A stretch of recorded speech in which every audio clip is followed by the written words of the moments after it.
sinners, and saints. Dust off those horns and halos. It's time for Alan After Dark.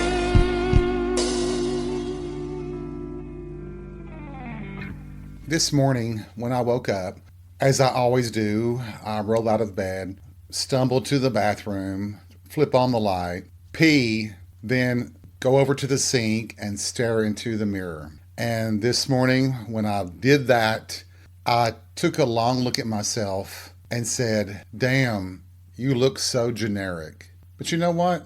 In thinking about that, generic is probably the most likely to get laid. If you look wild and crazy, you won't get laid. If you're ugly, well, you'll get laid sometimes. So if you're in the middle somewhere, like generic is, you'll probably get laid. I have to pat myself on the back for that kind of confidence.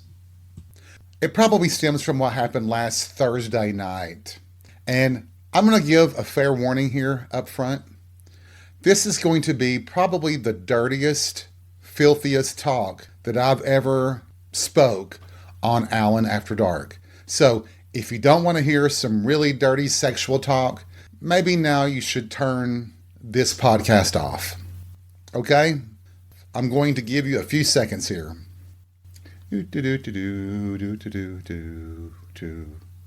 Okay, now that all the chicken shit pussies have turned off, let's get started. I've told you all once before that I had never had a wet dream. Tragic, I know, right? But I never had. I've had plenty of sexual dreams, but I've never woken up to a handful of sticky. I've never done that until just recently. I think I've mentioned before that I find the actor Jensen Ackles very attractive, hot even, sexy as fuck even. And I know that we were talking about it at happy hour one night, about the guys, the stars that we think are sexy. And of course, Henry Cavill is still my number one, but Jensen is right up there. So it wasn't unusual, I guess, that Jensen Ackles should appear in a dream of mine. But it was nice for a change to have a dream that wasn't a nightmare. And in this one, I'm walking along a corridor. I can't really see anything else, but I just know that I'm in a corridor and I see this image of a man, the silhouette in the distance, growing closer as I walk toward it. And as I get closer, I realize that it's Jensen Ackles wearing those tight jeans, cowboy boots, and a flannel shirt that is unbuttoned halfway down. And he's got his thumbs hooked in his jeans pockets with the hands fisted as he's staring at me. The scene shifts and it's like I'm in the men's room at my favorite nightclub where I had so much sex in the stalls. He is just looking at me with those intense eyes. And he says to me, "You want to suck this dick?" And I don't even answer. Before I know it, he's pushing me down to my knees, ripping off his shirt and unzipping his jeans and whipping his dick out.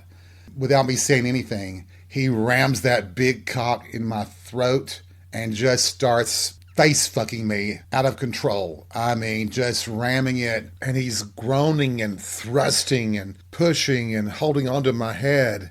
And he says, "You want my jizz, don't you? You're going to swallow when I come, boy. You're going to swallow every fucking drop."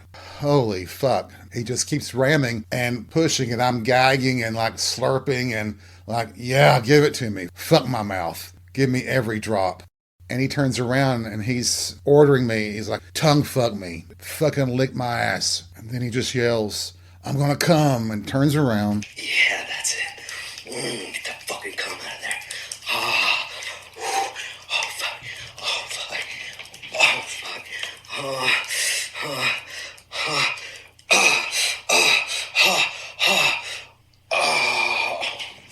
And I'm just swallowing every drop, just feeling that tension, the pulse, the throb, the smell of his crotch, and the flavor of his skin.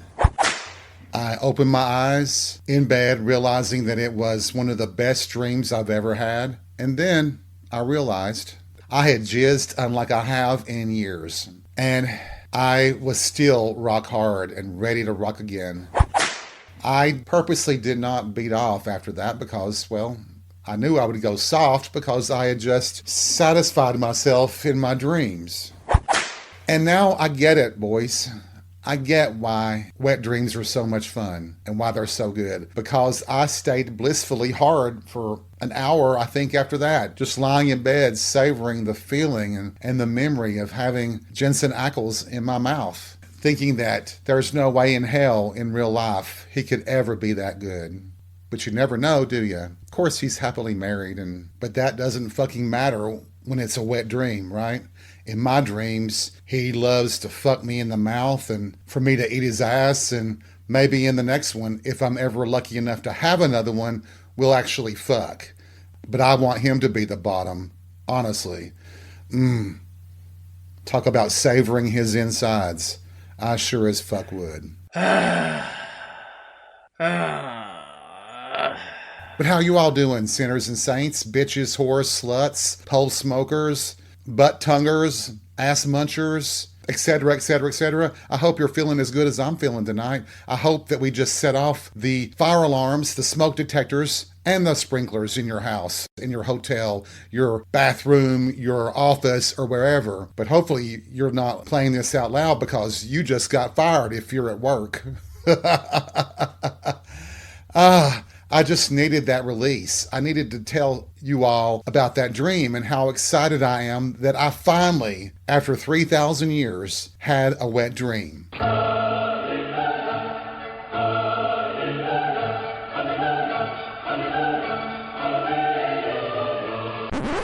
I can hear a lot of you right now screaming, Alan, why in the hell are you talking about something so private and personal? Well, first of all, I have the right. We still have free speech, and I have a right to express myself. Second of all, I think I'm just trying to make a point. I want to remind people that we all have fantasies. We all have dreams like this, and they can be very sexual. They can be very dark. Everybody has dark fantasies that they don't share with anybody else. And I do think that that's why Madonna was so effective in the 80s and the 90s. Her performances were so outrageously sexual that it made people uncomfortable because we're conditioned to believe that sex is dirty when it's not. It's a part of life. It's a natural part of our physical expressions with other people. But especially with women in particular, I know they are supposed to be these feminine, gentle, almost resistant to sex, and they're not supposed to like it. And when someone like Madonna comes along and says that sex is good, sex is fun, it throws the patriarchy for a loop. The thing is, men have always been taught to be sort of the, for a lack of a better word, the aggressor, the one who is actively pursuing sex because, it's at the primal level, it's all about procreation. But men have fantasies too. Heterosexual men have dreams and fantasies about other men. Most of them would never admit that, but they do. And that's okay, because the more and more I understand about myself, the more I do somewhat believe that all of us, I don't think there's anybody who could say they're 100% gay or 100% straight. But having said that, if on a scale of 1 to 10, 10 being gay, 1 being hetero, I would be probably 9.98. I am as close to being completely gay as anyone I know because I've had life experiences. I explored my sexuality. And I think most of us, if we're honest, we're always evolving and changing and adapting to our experiences. Our sexuality evolves over time as well. And I know that for heterosexual men, it's much more difficult because you have to sort of cater to the stereotype.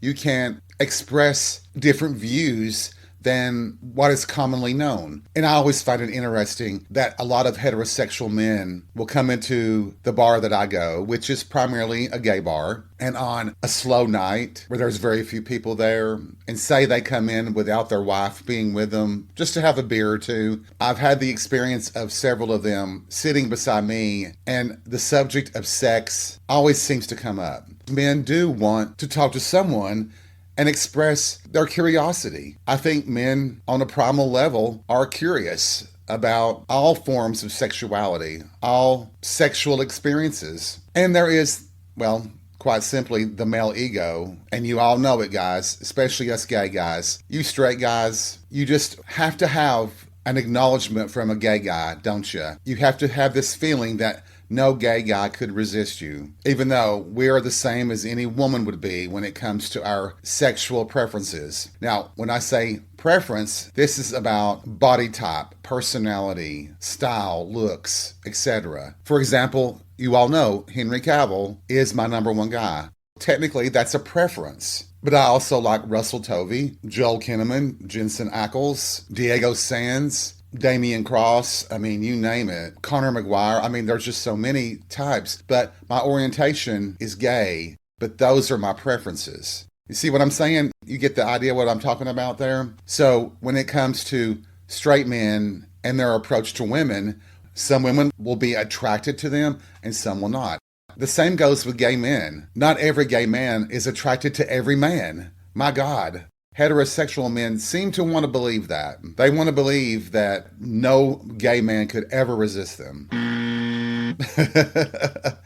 I've had interesting and wonderful conversations with heterosexual men who just want to talk about it without the fear of repercussions. And I guess I do have a reputation in the real world as someone who doesn't talk and reveal secrets. Kind of ironic since I talk about a lot of things on this podcast. But once again, I don't reveal names and I rarely reveal descriptions. That way it protects people and their privacy and still tells the story. I do think that heterosexual men, when they do ask me questions in private, it is because they may have had a dream that involved another man, or they have fantasies that involve men and they don't know what to do with that information. It can lead to a lot of confusion and fear. And I understand the fear, especially in the political environment we are in now, where it's once again okay to hate gay people and trans people and people of color. I think it's interesting too that there was a stereotype. People used to believe that if you were a gay man, you must despise women. No, being gay doesn't mean I hate women. It means that I love men. And all the hetero guys out there that are married to a woman and have children and all that wonderful stuff, how often do they hang out with other women as if they were a friend? You don't, do you? It can lead to rumors and problems because people assume that men are pigs. And if the woman they're with is not their wife, it must be that he's cheating. So I guess you could say that it's easier for heterosexual men to hang out with other men to avoid those kinds of rumors. How often do you really hear a rumor where a husband is cheating on his wife with another man? Guess what? It happens a whole lot more than you think. And sometimes I wonder if that's possibly the approach that married men take. Maybe it's like, I want to get my rocks off. I don't have much of an issue fucking around with a guy, and nobody would challenge that if they were to see me out with a guy at a bar or something. They would just think they're two bros, two dudes, two mates, just hanging out for a pint, and nothing will be said unless you got caught. But what if we were able to express and talk about our fantasies without consequences, without judgment? It would be great, wouldn't it, that you could express those dark, intimate desires, not necessarily to actually carry them out, but just to talk about them, just to get those feelings out. You know, the brain is a really weird and wild object, isn't it? It's almost its own universe that exists in there. Do you all understand your dreams? I don't. And a lot of times I don't understand my fantasies. I wish I could control it. But if I could control my dreams, I would be having sex with Henry Cavill every night in my dreams. Well, and Jensen Ackles and Conor McGuire and Diego Sands and anyone that my heart desires. There is a new guy who is working a few shifts bartending. And yeah, I've heard so many people say, he is absolutely straight. He is butch and a cowboy type, somewhat. And I have to wonder though sometimes. You all know that I like to study people. I'm a people watcher, and it is very interesting to just kind of sit back in a corner or just quietly sit anywhere and observe people. And the other night, I had a chance to observe him, not as a bartender, but as a person just hanging out. And I don't know, there was a little whistle went off that said, there's more here than what people perceive. And I always flash back to the bartender way back in the day in the 90s at my favorite club. Let's call him Mike, whose girlfriend would always be there sitting at the end of the bar every shift that he worked. And I had a thing for him. He was hot as fuck. And that one night, I happened to go into the men's room, and he was in the men's room as well. And he was in the stall, but he had the door open. And I was surprised that he had the door open, and he turned around with that big old dick, and he just motioned me into the stall. And that started a 3.5, 4 month, I don't want to say affair, but what would you call it? A tryst, I guess we'll call it, until she found out through a supposed friend of mine that he and I went to a different club just to hang out and dance. We did nothing that night, and I got busted on that. But he was a type that carried it off perfectly. You would have never guessed that he would have been interested one bit in a guy. And as far as I know, to this day, I was the only guy he ever fooled around with. Nobody found out what we were doing.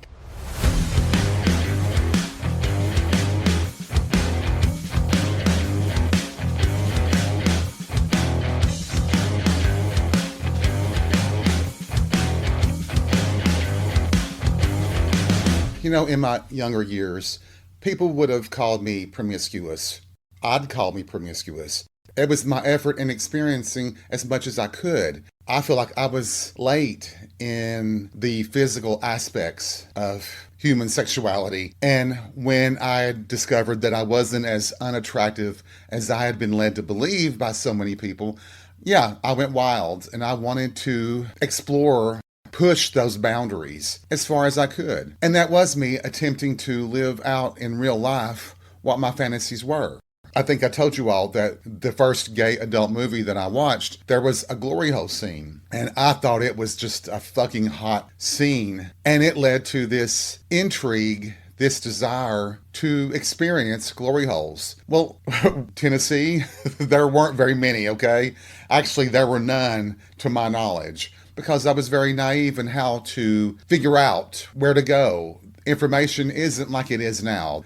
There was no internet in the early 90s that would help coordinate locations and things like that. You had to figure it out through either friends or actually by accident. I mean, I remember telling friends that I had that fantasy, that I wanted to experience a glory hole, both perspectives of it. And finally, someone told me that there was a very large adult bookstore that had these private movie booths, and you could go in there, and a couple of them had glory holes. So one holiday weekend, I went. I was just curious. And I found the one that had a glory hole, and there was nobody that came in. So there was a hole, but there was no dick or mouth. But I knew it was there. And that's still one of my fantasies. I find glory hole porn to be one of my favorite things. But I hate in porn movies that they break that mystery, where always, if it's a big time star in porn, that they come around the wall and start fucking and sucking with each other face to face. That breaks the mystery of it. The ones where they stay behind the wall and they don't know who is who necessarily, those are the ones that really turn me on. And whatever you all tell me about your fantasies, it's going to be our little secret, okay? I know you all have them. I know that you all, well, I just know based on your personalities too, that there's no way that you're always fantasizing about running through a field of daisies with the wind whipping through your hair and making love in this big field. I think some of you want to get down in the mud, in the pig pen, in the men's room at the local JCPenney. I think you want to do it in the kitchen at Cracker Barrel. I think you want to bareback fuck in the gym, in the pool with people watching. I think you want to do it in the backseat of a car. I think you want to do it in a back alley. I think you want to give someone a hand job in a movie theater. And guess what? To me, that's okay to have all those fantasies, to fantasize any way you want to. And if you can find consenting adults who want to do those things with you, By George, have at it. I would. You should too, right? I have a couple of friends who have just decided to go absolutely wild. And I'm all for that. I wish that I didn't have as many reservations as I do. I still am inhibited. I am reserved sometimes. I would love to go, like a friend of mine, to these clubs in London and just experience the full gambit of experiences. Getting dicked down by 6 or 7 guys in a dark back room, sucking off as many guys as you can handle. There is a big leap from your fantasies to the real experience. And that's something that I'm still learning even today. Oh, damn. I'm going to have to take a cold shower after this episode. I hope you've enjoyed it as much as I have enjoyed talking to you about it. And who knows, maybe at happy hour tonight, one of my fantasies could come true. Never say never. But no matter what happens, whether you fulfill your fantasies or just eat a nice piece of cake, always remember, take life by the balls and be real. We'll see you soon. Speaking of cake, I have a piece of vegan carrot cake in the fridge. I think I'll have that now. I'm going to have my cake and eat it too. See ya. It's so fucking hot. Can you feel? Yeah, big clap. Oh.